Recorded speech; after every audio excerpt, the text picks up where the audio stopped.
ካሬ ሜትር ላይ ያረፈ 3 ትላልቅ ታወሮች ያሉት ፕሮጀክት እየገነባን ያለ ነው። ከአራተኛ ፎቅና ከዛ በላይ ያለው የህንጻው አካል ሙሉ ለሙሉ የመኖሪያ ቤት አገልግሎት ነው የሚሰጠው። የስራ ተቋራጭነትን ደረጃ በማሳደግ ወደ ደረጃ 1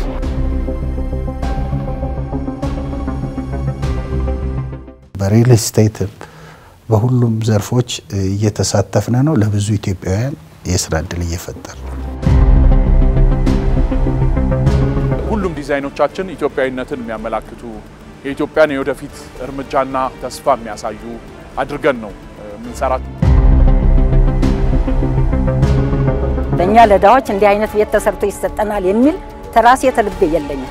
ያመንኩት አቶ በላይነህ ክንዴና ወዘሮ አዳነች አቤቤ ንግግር አድርገው ሲጨርሱ ቤታችሁን ይዩ ተብሎ ቁልፍ ሲሰጠን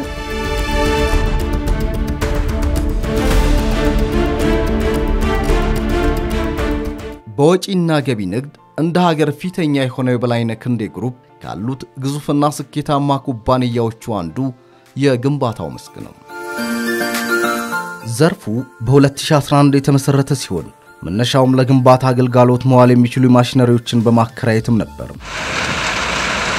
ኋላም በፈጣን የለውጥ ከፍታ አቅሙን አጎልብቶ ወደ በላይነህ ክንዴ ግሩፕ አጠቃላይ ግንባታ ተቋራጭነት ዘርፍ ሽግግር አደረገ። ባጭር ጊዜ የደረጃ አንድነት ተቋራጭነት ማዕረግ የተሸረው ቢኬጂ ኮንስትራክሽን የራሱን ተቋማት በራሱ መገንባትም ቻለ።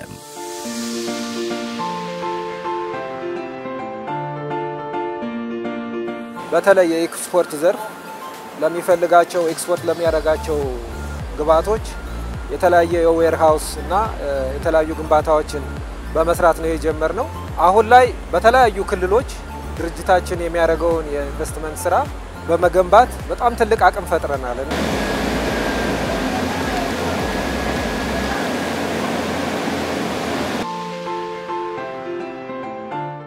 ቡሬ ከተማ ላይ የሚገኘው ግዙፉ የፊቤላ ኢንዱስትሪያል መንደር፣ ደብረ ብርሃንና ገላን ከተሞች የመኪና መገጣጠሚያ ፋብሪካ፣ አዳማ ራስ ሆቴል ማስፋፊያና የባህር ዳር ላይ ሄልተን ሆቴልን ደግሞ እንደ አዲስ ግንባታ፣ አዲስ አበባ ላይና በተለያዩ አገሪቱ ከተሞች ደግሞ ለአቅመ ደካሞች የመኖሪያ ቤት፣ ትምህርት ቤቶችና የምገባ ማዕከላት የበላይነህ ክንዴ ግሩፕ ጠቅላላ ተቆራጭ አሻራ ካረፈባቸው ጥቂቶቹ ናቸው።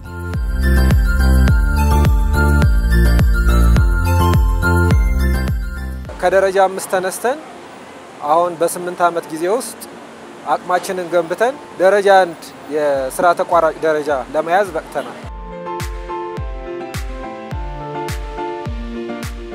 በአደረጃጀትም በጣም በተሟላ ሁኔታ በዋናው መስሪያ ቤት በየፕሮጀክቶቹ የራሱ አደረጃጀትም አለው። ስለዚህ ሁሉም የየራሱን ስራ ይዞ በሞቲቬትድ በሆነ ሁኔታ ስራዎችን በተያዘላቸው ጊዜ ጥራት እና ስኮፕ እየተሰሩ ይገኛሉ ማለት ነው። በላይነህ ክንዴ ጋር ያሉን ድርጅቶች ሁሉም ድርጅቶች እርስ በርስ የሚመጋገቡ ናቸው። የድርጅቱ ትልቁ ጥንካሬ የኢምፖርት ኤክስፖርት ቢዝነሱ ነው። ኢምፖርት ኤክስፖርቱ ፋብሪካዎቻችንን ያግዛልናል። ፋብሪካዎቻችን ጀነሬት የሚያደርጉትን ደግሞ ካሽ ተጠቅመን ደግሞ የሪል ስቴት እንደዚህ አይነት ኢንቨስትመንቶችን ለማስፋፋት እንሄድበታለን። ስለሆነ እርስ በርስ ይመጋገባሉ እና እርስ በርስ የሚመጋገብ ድርጅት መፍጠር በጣም ለድርጅቱ ትልቅ ጥንካሬ ሆኖ ነው ያገኘነው።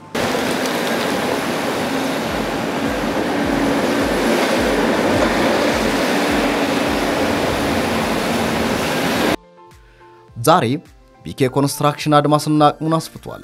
ከግዙፎቹ የግል ኩባንያዎቹ ግንባታ ባካበተው ልምድና የዘመነ የግንባታ ዘርፍ ማሽነሪ ታጥቆ ወደ ሪል ስቴቱም ዘርፍ ተሸጋግሯል። እዚህ ፕሮጀክት ላይ እንደምታየው ይሄ በጣም ትልቅ ግዙፍ ፕሮጀክት ነው። አዲስ አበባ ላይ ፒያሳ አራዳ ተብሎ የሚታወቀው ቦታ ላይ ካምበሳ ፋርማሲ ጀርባ ላይ 9000 ካሬ ሜትር ላይ ያረፈ የሪል ስቴት በዋናነት የሪል ስቴት ፕሮጀክት እየሰራን ያለ ነው። ይሄ በጣም ግዙፍ ፕሮጀክት ነው።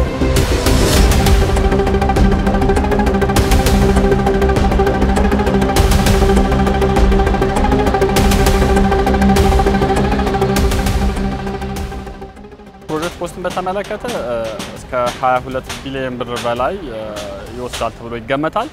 ያው በጊዜ ሂደት የዋጋ መለዋወጦች ሊኖሩ ይችላሉ ሊጨምር ይችላል ሊቀንስ የሚችልበት አገደል አይኖርም ቫሪ እንዳያደርግ ማድረግ የምንችለው ኦን ታይም በመጨረስ ነው በተያዘለት ጊዜ በመጨረስ ነው ጊዜዎች በረዘሙ ቁጥር የዋጋ ቫሪዬሽን ይኖራል ያው አጠቃላይ ኢንተርናሽናሊ ኢንፍሌሽን ስለሚኖር ማለት ነው የዋጋ ጭማሪዎች ስለሚኖሩ ሶ ኦን ታይም በመጨረስ በተያዘለት የጊዜ ሰሌዳ መጨረስ በመቻል በጀታችንን እንዳይጨምር ለማድረግ ተደረናል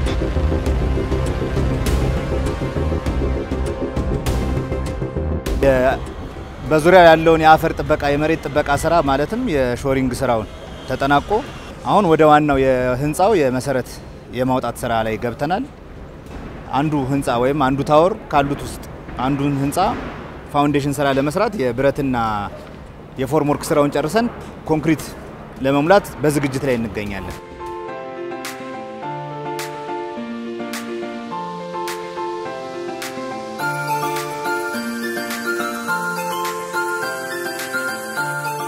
እጅግ በጥንቃቄና በጥራት የፌሮ ብረቶችን የመረብረብ ስራም ተከናውኗል አሁንኛ ምራፉ የቤዝመንት ወይም ደግሞ መሰረት የማኖር ስራ ነው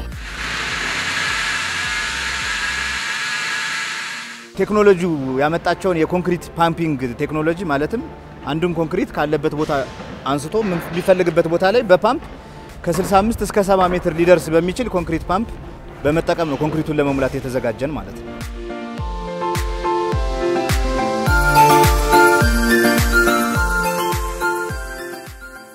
ከፍተኛ የሆነ ስፓን ሌንግዝ ላላቸው ስራዎች የፖስት ቴንሽኒንግ ስራዎች አሉ ተብሎ እዚህ ፕሮጀክት ላይ ተካተዋል ከዛ በተጨማሪም ደግሞ በዙሪያው ያለውን መንገድና ሌላ ህንጻ ፕሮቴክት ለማድረግ የሾሪንግ ስራዎች ተሰርተዋል እነዚህ ከፕሮጀክቱ ከዋናው ከህንጻው ኮስት ከተመደበለት ወጪ በተጨማሪ ሌላ ኤክስትራ ወጪዎች ናቸው ድርጅቱ አሁን ሾሪንግን በተመለከተ 100 ሚሊዮን ብር ድረስ ገደማ ወጪ አውጥቶ ነው እነዚህ የሚታዩ ህንጻዎችና አካባቢው ላይ ያለውን መንገድ ፕሮቴክት አድርጎ ወደ ስራ ይገባል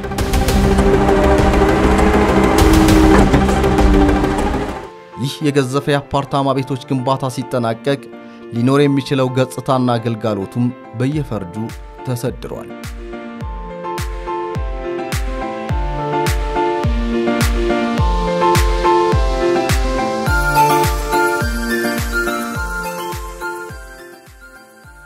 ሶስት ሃይ ራይዝ ቢልዲንጎች ናቸው የሚሰሩት ሙሉ ለሙሉ አፓርትመንት ነው የሚሆኑት የተወሰነ ሱቅና ኦፊስ ስፔስ አለን ግን በአብዛኛው አፓርትመንት ነው አፓርታማው አጠቃላይ ሲጠናቀቅ 368 መኖሪያ ቤቶች አሉት ከባለ 2 መኝታ እስከ ባለ 4 መኝታ የሚያጠቃልሉ የሚያካትቱ ማለት ነው ከአራተኛ ፎቅና ከዛ በላይ ያለው የህንጻው አካል ሙሉ ለሙሉ የመኖሪያ ቤት አገልግሎት ነው የሚሰጠው እንግዲህ ቦታው በቸርቸር ቲዩ የሚገኝ ቦታ እና ወሳኝ የሆነ ቦታ ነው አዲስ አበባን በቀላሉ ልናይ እይታን የሚሰጥ ፕሮጀክት ነው ፕሮጀክቱ ከ22 ቢሊዮን ብር በላይ ይፈጃል ተብሎ ታሳቢ ተደርጓል እና በ5 አመት ውስጥ ይጠናቀቃል ብለን ነው ያሰብነው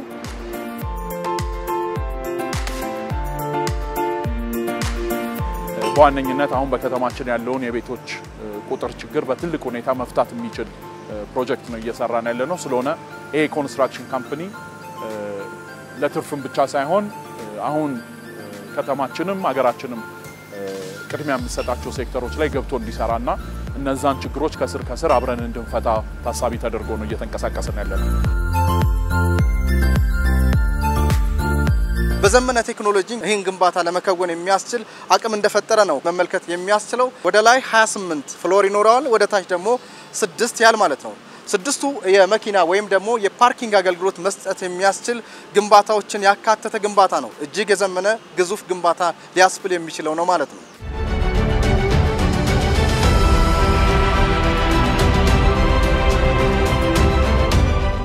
በተለይ ዘርፉ ከፍተኛ የሆነ የሰው ኃይል ፈላጊ እንደመሆኑ በተቋራጩ ታቅፈው እየሰሩ ያሉ በርካቶች ናቸው ትላንት የዕለት ጉርስ ያልነበራቸው ዛሬ ተስፋቸው ለምልሟል በተፈጠረላቸው የሥራ ዕድል ተጠቃሚ ሆኑ ቁጥራቸው ቀላል አይደለም ጥሩ ስራ ዕድል ተፈጥሮልኝ እየሰራው ነው ያለው አሁን በዳታ ኢንኮድና ስቶን ኪፕ አረጋለሁ ከስራ ፈላጊነት መጀመሪያ ስራ አልነበረኝም በወቅቱ ያው አንዳንድ ሌላ ነገሮችን ሰራ ነበር ግን በተቀጥሬ በደሞዝ በዚህ አይነት መንገድ ሰራ አልነበረም አሁን እዚህ ስራ ዕድል በማግኘቴ ጥሩ እየሰራው ነው ያለሁት ቤተሰብም ጫና ነፃ ነኝ ማለት ነው።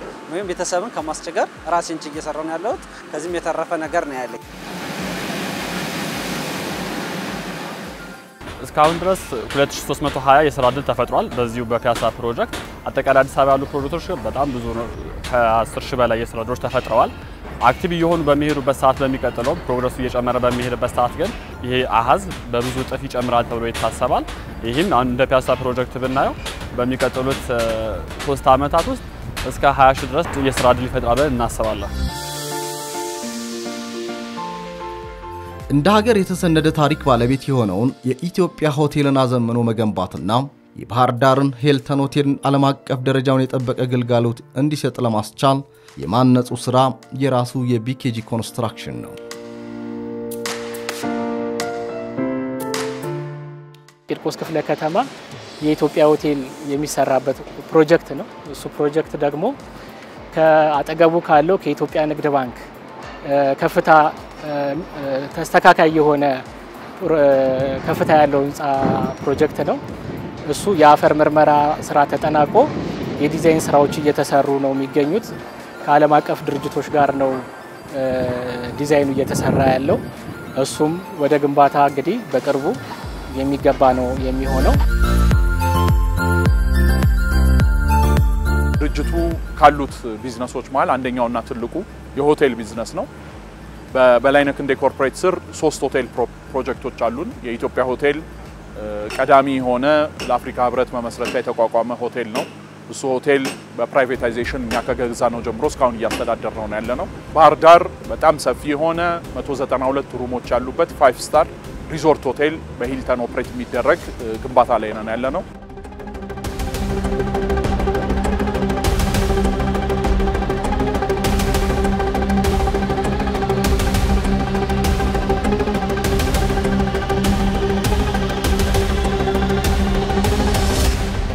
ሆቴል ላይ ጥሩ ተሞክሮ አለን።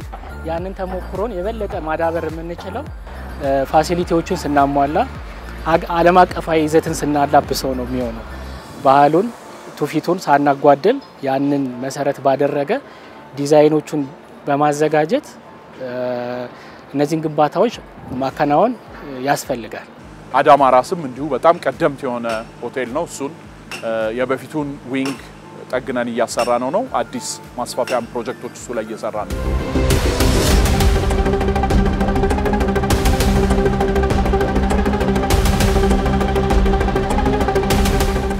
በላይነህ ክንዴ ግሩፕ የግንባታው ዘርፍ በትላልቅ ሀገራዊ ፕሮጀክቶችም ቢሆን አሻራውን በማኖር ላይ ነው።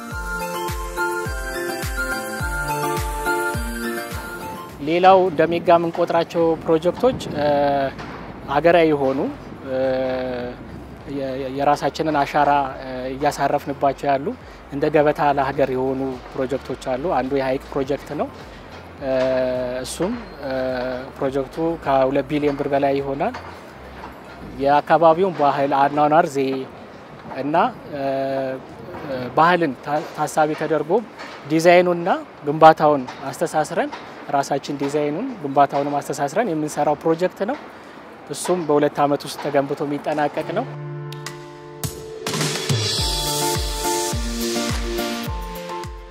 በላይነህ ክንዴ ግሩፕ የኮንስትራክሽን ዘርፍ ካለፈው ዓመት ጀምሮ ከራሱ ፕሮጀክቶች ባለፈ ትልልቅ ፕሮጀክቶችንም ወደ መገንባት ተሸጋግሯል። ለዚህም በቤንሻንጉል ጉሙዝ ክልል በከፍተኛ ወጪ የሚገነባው የመንገድ ግንባታ፣ የፋብሪካ ተከላ፣ የመሬት ቁፋሮ እንዲሁም የጠጠር መፍጫና የኮንክሪት ፓንቺንግ ፕላንት ተከላ እያከናወነም ይገኛል። ሌላው በቤንሻንጉል ጉሙዝ ክልል የሚሰሩ የተለያዩ ፕሮጀክቶች አሉ። እነሱን እንደ ፕሮግራም ነው የምናስባቸው። የተለያዩ ፕሮጀክቶች ስለሆኑ ጠቅልለን እንደ ፕሮግራም ነው ያዝናቸውና እነዛ ፕሮጀክቶች ላይ የመንገድ ግንባታ አሉ፣ የፋብሪካ ግንባታዎች አሉ፣ የግድብ ስራዎች አሉ፣ የሰራተኞች መኖሪያ ካምፕ ግንባታዎች አሉ። እዛ ላይም ከዓለም አቀፍ ከሆኑ አማካሪ ድርጅቶችና ተቋራጮች ጋርም በጋራ እየሰራን ያለው ነው ፕሮጀክትና ሰፊ እንቅስቃሴ እየተደረገበት ያለ ፕሮጀክት ነው።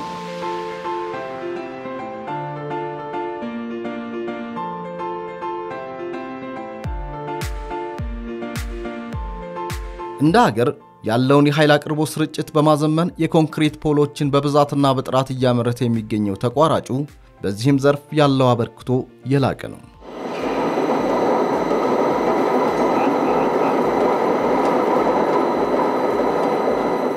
በ2009 ግንባታ ተጀምሮ 2011 ላይ ማምረት ጀምሯል። በዛ ሂደት ውስጥ ያው ለተለያዩ ደንበኞቻችን በዋናነት ደንበኛችን መብራት ኃይል ነው።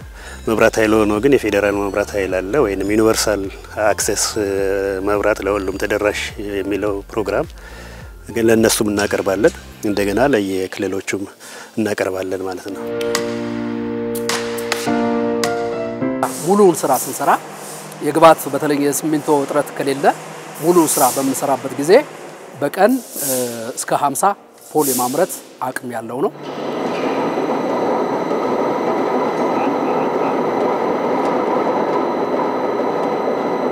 ቢኬቲኤም ትሬዲንግ ሁለት ፋብሪካዎች ነው ያሉት። ልክ እዚህ ጋር የምታዩት ፋብሪካ ጎንደር ከተማ ላይም አለ። ያው ተመሳሳይ ሴታፕ፣ ተመሳሳይ ምርት፣ ተመሳሳይ ግባት ያለው ማለት ነው። ከሱ በተጨማሪ እዚሁ ወጣ ብሎ መሸንቲ ላይ ትልቅ የጠጠር ማምረቻ ፋብሪካ አለን ወይንም ክሬሽንግ ፕላንት አለን። ግባቱ የተወሰነውን ለዚህኛው ግባት እንጠቀማለን። ፖል ግባት በዋናነት ብረትና ጠጠር፣ ሲሚንቶ ሶስቱ ናቸው። ነዳጅ ያው ኪዩሪንግ ወይንም ለማድረቂያ የምንጠቀምበት ቦይለር ላይ የምንጠቀምበት ነዳጅ አለ። ሜጀር የሚባሉት ዋና የሚባሉት እነዚህ ናቸው። ከነኛ ውስጥ የጠጠሩን እዛ ጋር እናመርታለን። የተረፈውን ደግሞ ለአካባቢው ኮንስትራክሽን ግባት ገበያ ላይ እናውላለን ማለት ነው። ማህበራዊ ኃላፊነትን ከመወጣት ረገድም ቢሆን ቢኬጂ ያከናወናቸው ግንባታዎች የብዙሃኑን የቤት እጦት የቀረፈና ጥራትና ቅልጥፍናው ምስጋና እንዲቸረው አድርጎታል። ቢኬጂ ትላልቅ የህብረተሰቡን ችግሮች መቅረፍ የሚያስችሉ በተለይ ደግሞ በቢኬጂ ፋውንዴሽን በመኖሪያ ቤት የተለያዩ የህብረተሰብ ስራዎችን በመስራት በኩል ቶሎ ለህብረተሰቡ አገልግሎት በመስጠት ዘርፍ ትልቅ አስተዋጽኦ አድርጓል ብለን እናስባለን። በገንዘብ በአይነት ድጋፎች ከሚደረጉት ነገሮች በተጨማሪ ዘለቄታዊ የሆኑ ሰው ተኮር የሆኑ ፕሮጀክቶች ተነድፈው እኛ ደግሞ ግንባታዎችን እናከናውናለን ማለት ነው።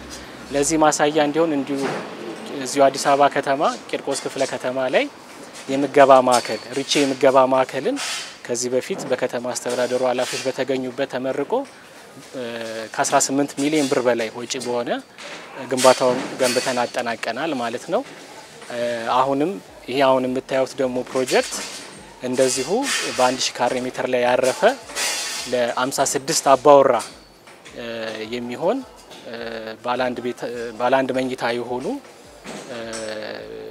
ቤቶችን ባለ 6 ወለል ፎቅ ከ90 ሚሊዮን ብር በላይ በሆነ ወጪ ግንባታውን እያከናወነን እንገኛለን ማለት ነው።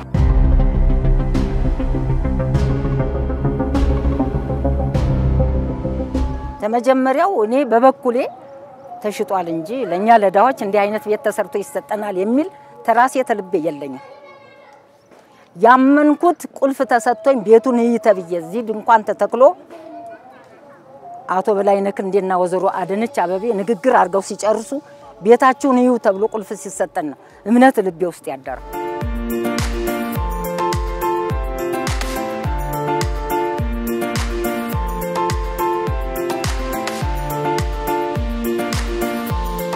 ስራ ሲሰራ ከቁፋሮ ጀምሮ እጅግ በጣም እየተደሰትኩኝ ምክንያቱም ለደሃ ተብሎ ሳይሆን ይሄ የግለሰብ አሰራር አንድ ባለ ሀብት ለራሱ የሚሰራው አሰራር ነው። ጥራቱ ላይ እየተሰራ ያለው ከግራውንድ ጀምሮ ከቁፋሮ ጀምሮ በጥራት ሞር አርማታ እንኳን ሲደረግ ያለ ኬሚካል ያለ ፌሮ የተሰራበት የለም። እኔ 2-3 ፕሮጀክት ሰርቻለሁ። እንደዚህ ህንጻ የተሰራ ጥራት የለም ብዬ ነው የምለው። እጅግ በጣም በጥራት በፍጥነት ኮለን እንኳን ሲሞላ በአንድ ቀን ነው ስለእውነት ምላችሁ በአንድ ቀን ነው ኮለን የተሞላ የነበረው ማለት ነው። እስከምገረም ምግቡን እየሰራው አይኔ ገና ያለው ህንጻ ላይ ነው። ለምን የስራው ጥራት የሰራተኛው ፍጥነት የሰራተኛ ከፍተት የለው። የተለያዩ ቴክኖሎጂን እንጠቀማለን። ለምሳሌ የግንባታው ፍጥነት እንዲፋጠን የተለያዩ ማቴሪያሎችን እንጠቀማለን። ለምሳሌ ኬሚካሎችን እንጠቀማለን። እንግዲህ አንድ ኮንክሪት አርማታ ሲሞላ የሚቆይባቸው ጊዜያት አሉ። ያንን ለማሳጠር የተለያዩ ኬሚካሎችን እንጠቀማለን። ማሽነሪዎችም በራሳችን ማሽነሪዎች ስላሉን ኤክስካቫተሮችም አሉን፣ ሎደሮችም አሉን፣ ሮለሮችም ስላሉን እነዛን ማሽነሪ በመጠቀም መሰረተ ልማቶቹንም ጎን ለጎን በመስራትም አንዳንዶችንም በማከራየት የፕሮጀክት አፈጻጸማችንም የተሻለ እንዲሆን ማሽነሪዎቻችን ተጠቅመን የምንፈልገውን እቅዳችንን አቺቭ እንድናደርግ አስተዋጽኦ ያደርግልናል ማለት ነው።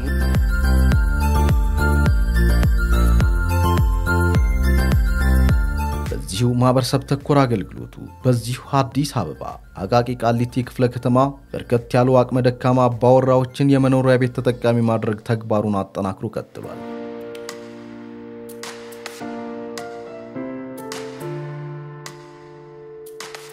አቶ በላይነህ ክንዴ ባለፈው አመት ያው በልማት በቀናነት ለመንግስትም ለህዝብም መስዋዕትነት እየከፈሉ ያሉ ባለሀብት ናቸው።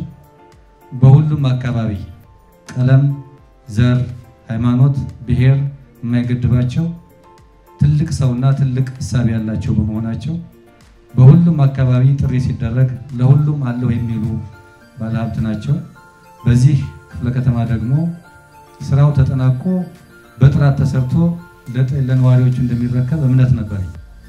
ያንን እምነቴን እውን አድርገዋልና ክብር ይገባቸዋል። ክብር ስጡልኝ።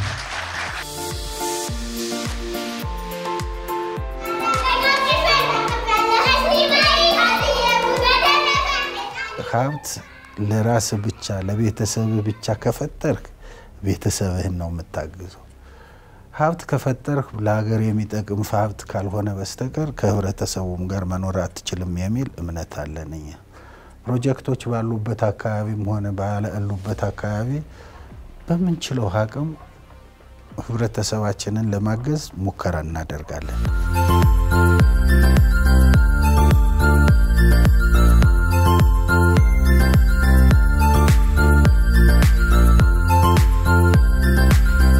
ፕሮጀክቶቹ በተለያዩ የሀገሪቱ ክፍሎች እንደመሰራታቸው ለማህበራዊም ሆነ ለኢኮኖሚው ከፍተኛ ፋይዳ ይኖራቸዋል ብለን እናስባለን።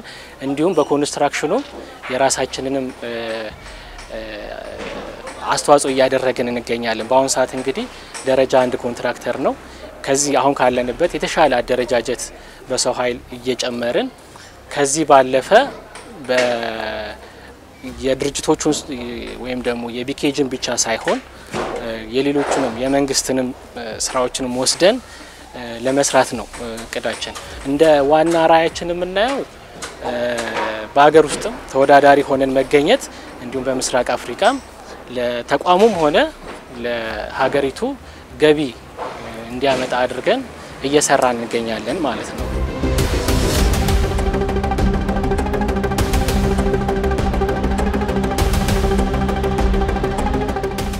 ግንባታዎችን በራስ መከወን ጥቅሙ እስከምን የድርጅት የውስጥ ስራዎችን እንዲሁም ደግሞ ከኮርፖሬት ሶሻል ሪስፖንሲቢሊቲ ጋር የተያያዙ መኖሪያ ቤቶችን፣ ትምህርት ቤቶችን እንደዛ አይነት ስራዎችን እናሰራለን። እሱም በመንሰራበት ጊዜ የራሳችን ካምፓኒ እንደመሆኑ የተሻለ ቁጥጥር ማድረግ ችለናል። ዋነኛው ግን ከዚህ ሲስተር ካምፓኒ ማግኘት የቻልነው ነገር ኳሊቲ ነው።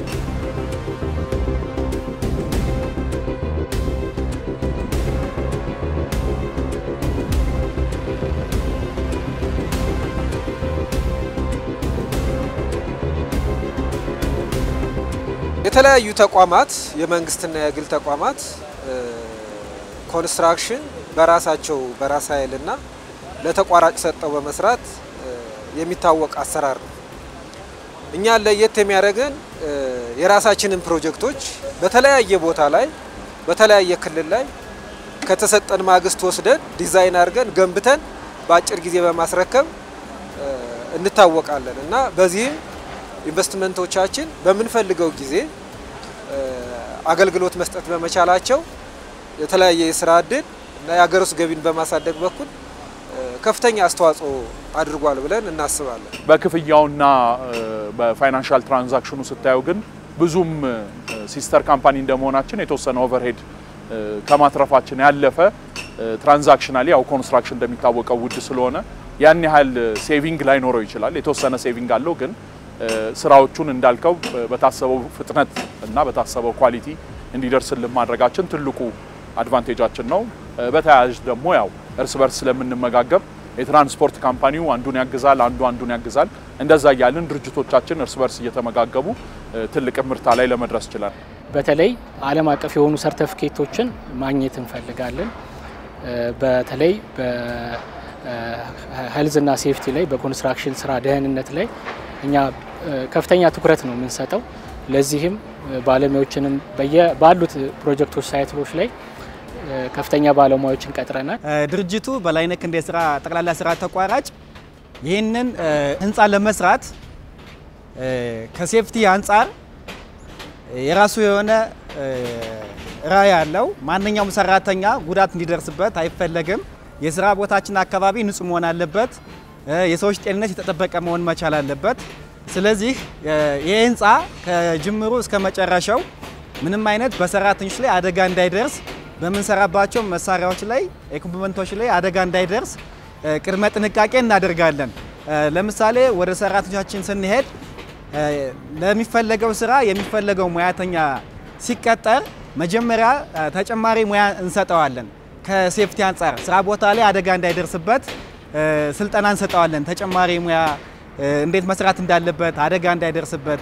ምክንያቱም ያ ሰው ወደዚህ ድርጅት ሲቀጠር ከነሙሉ ጤንነት ነው ሙሉ አካል ይዞ ነው የመጣና ያ ሰራተኛ ስራውን ጨርሶ ወይንም በሆነ ምክንያት ከስራው ሲወጣ ከነሙሉ ጤንነቱ እንዲመለስ የድርጅቱ ምኞት ስለሆነ ተጨማሪ ሙያ እንሰጣለን። ልብስ አልባሳት እንሰጣለን። ሄልሜት አንጸባራቂ ሴፍቲ ጫማ እንሰጣለን። ለእጅ መከላከያ ደግሞ ጓንቶችን እንሰጣለን። እንዲሁም እንደ ስራው ባህሪ የተለያዩ አልባሳቶችን እንሰጣለን። የታታሪዋ ኢትዮጵያ ተምሳሌት የሚለውን ወይም ዘ ኢንተርፕራይዚንግ ፌስ ኦፍ ኢትዮጵያ የሚለውን መርህ በመያዝ ኮንስትራክሽን ዘርፉ በዛ መልክ እየገነባ ነው ያለው።